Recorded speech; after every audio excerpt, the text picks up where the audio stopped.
Hey guys, thank you for watching the Slat Rock channel. If you're new here, don't forget to subscribe and hit that bell icon to get notified every time we post a new video.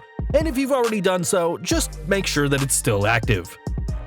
All Elite Wrestling may have only been around for a matter of months, but the new promotion already has a lot going for it. Announced on January 1st, the new company has certainly impressed fans, with their first pay-per-view Double or Nothing being a hit, and their upcoming All Out show selling out in less than 15 minutes. Bringing in a mix of established stars and fresh faces, part of this is because of Tony Khan, the company's financier who is able to provide a checkbook that rivals WWE. Speaking recently on the Stone Cold Steve Austin podcast, the financier had plenty to say, and here are 13 huge takeaways from Tony Khan's Stone Cold interview. Number 13. He's pleased with Double or Nothing. In case you've been living under a social media rock for the past month or so, AEW's first show, Double or Nothing, took place in May to a huge reaction. The show, which saw the debut of Jon Moxley in the main event, has already been considered by many fans to be one of the greatest pay-per-views ever, an attitude that Khan agrees with. In the interview, Khan said that the show was, quote, a grand slam, and hopes to continue the company's success at All Out this August. Number 12. More titles for the company. At All Out, AEW will determine its first world champion when Adam Hangman Page battles Chris Jericho for the dubious honor. According to Khan, though, this won't be the only title around for the new company, as he told Austin that there will be a tag team tournament when AEW's TV show starts in the fall. The tournament will determine the first AEW Tag Team Champions, and though there will be plenty of teams participating, our money is on the Young Bucks. Recently capturing the AAA Tag Team titles, the brothers clearly have what it takes to win gold and look good doing it. As Khan said, the Bucks' title win was the highest television rating the company had ever done by a wide margin. Number 11. He's a huge Bret Hart fan. Not only is Tony Khan a big financial backer for the new company, but he's also a huge wrestling fan. Speaking to the Rattlesnake, Khan spoke about having Bret Hart appear at Double or Nothing, where the Hitman unveiled the new AEW title. He said the act meant a lot to him. According to Khan, the Hitman's involvement came around during a phone conversation between he and company founder Cody Rhodes. Khan told Rhodes about possibly incorporating legends like Ricky Steamboat, Ric Flair, and Bret Hart, and Rhodes loved the idea of using the latter.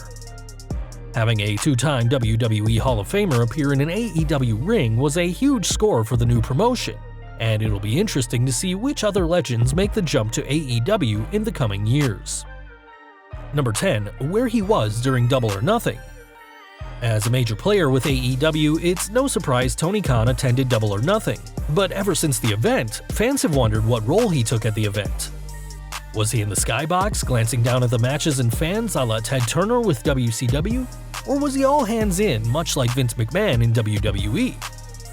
Revealing the truth on Austin's podcast, the financier said he was much more like McMahon, completely involved backstage, and could be spotted by wrestlers in the gorilla position. Unlike McMahon, though, Khan wasn't ruling the backstage as an overlord, instead working in complete harmony with his crew, realizing there were much more experienced people who he should be taking orders from, not the other way around. This clearly paid off, as Double or Nothing is being regarded as one of the greatest wrestling pay-per-views ever, much like last year's All In.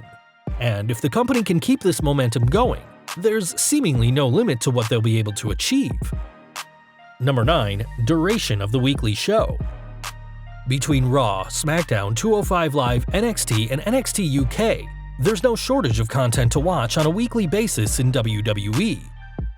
Perhaps it's all too much though, as the 5 shows make up a collective 8 hours of programming, which will take its toll on even the most loyal of fans. According to Khan, the new TV show for AEW will be a 2-hour event, but didn't say which day of the week the new show will fall on. The show will also tour, according to Khan, who said that the company will focus on traveling across the United States at first, but will work to going outside the country. With the money provided, this is definitely a feasible possibility for the company, and could put them in direct competition with WWE.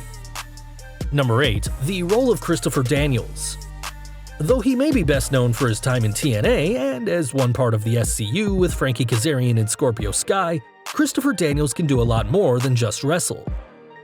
During the podcast, Khan said Daniels is a great person to help the company backstage, citing the former Fallen Angel as the head of talent relations. He does a lot of work backstage that nobody really knows and doesn't get a lot of credit for, and he's an incredible person and a great guy too, Khan said. Number 7. A statement on house shows. Though AEW will tour, house shows aren't Khan's core business focus, as he told the Rattlesnake he doesn't want to push too much mileage on performers by having shows that won't provide much revenue.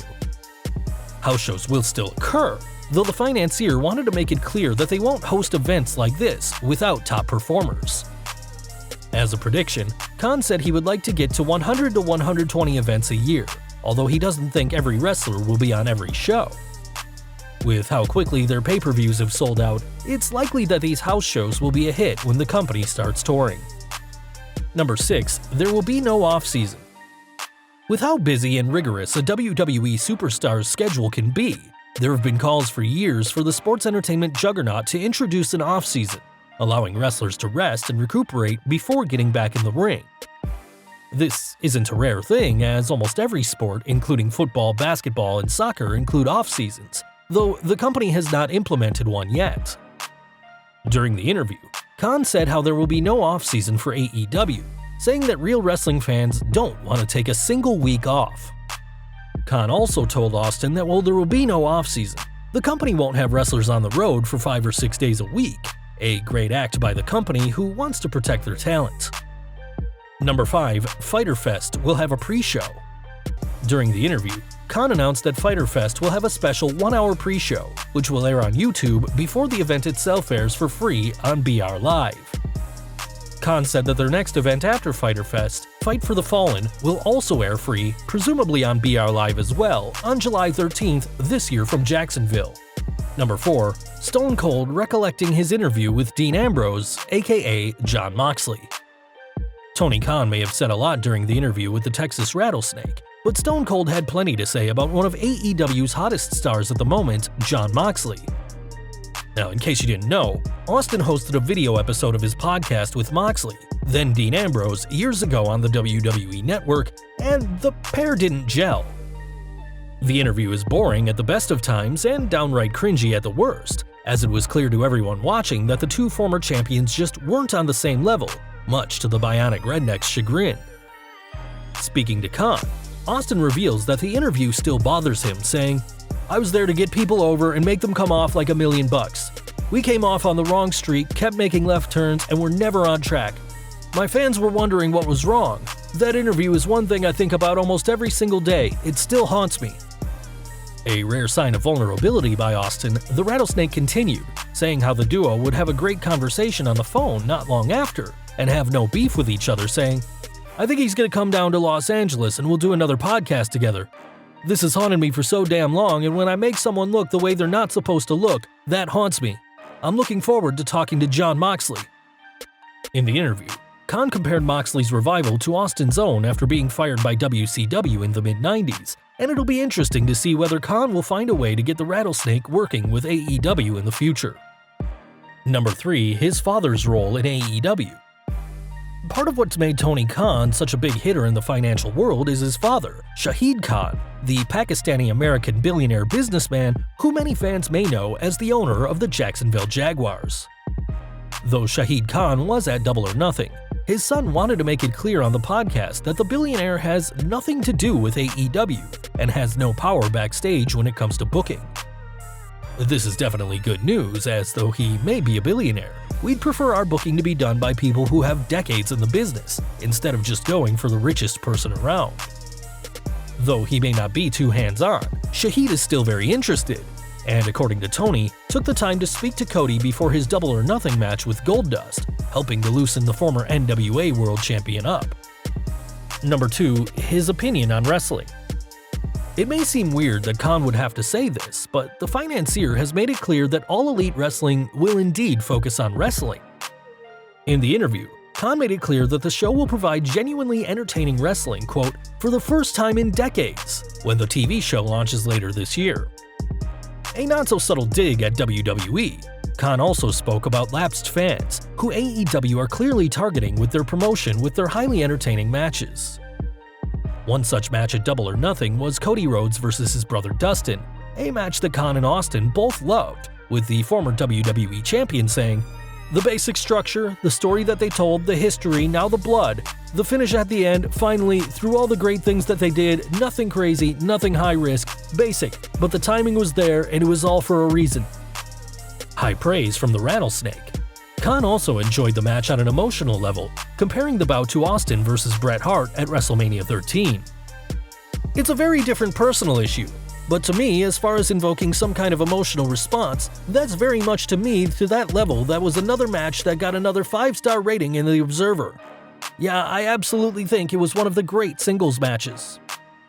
A self-professed lifelong fan of Goldust, it's clear that Khan is ecstatic to be working with the Bizarre One, and hopes to carry on doing so for years to come. Number 1. Full-time benefits. When Khan was discussing the proposed schedule for AEW talent, there was one huge point that stood out. While the financier repeated his claim that wrestlers wouldn't spend more than 5 days on the road, he also spoke about several benefits that competitors will be able to claim. Without giving too much away, Khan hinted at benefits the wrestlers could receive that would definitely set them apart from WWE. Ever since John Oliver eviscerated the McMahon-led company on his show last week tonight, both fans and non-fans have wondered about what exactly wrestlers can expect to receive from their employers. Even already, AEW stars have been able to show their own creativity, with Kenny Omega's passion for gaming being indulged at Fyter Fest, and Khan saying that all AEW employees can expect full-time benefits. While we're not sure what AEW stars can expect, receiving perks like holidays, a pension plan, and even an insurance program could see a throng of WWE talent join the new company, something McMahon desperately wants to avoid. If you like this video, don't forget to check out our previous video for 15 WWE wrestlers who quit WWE out of frustration. Also check out our other high-rated videos by clicking at the upper right-hand corner or down in the description field. Don't forget to hit the like button, hit the subscribe button, and the bell icon so you don't miss a single new video. You can follow us on Facebook and Twitter, and as always, thank you for watching.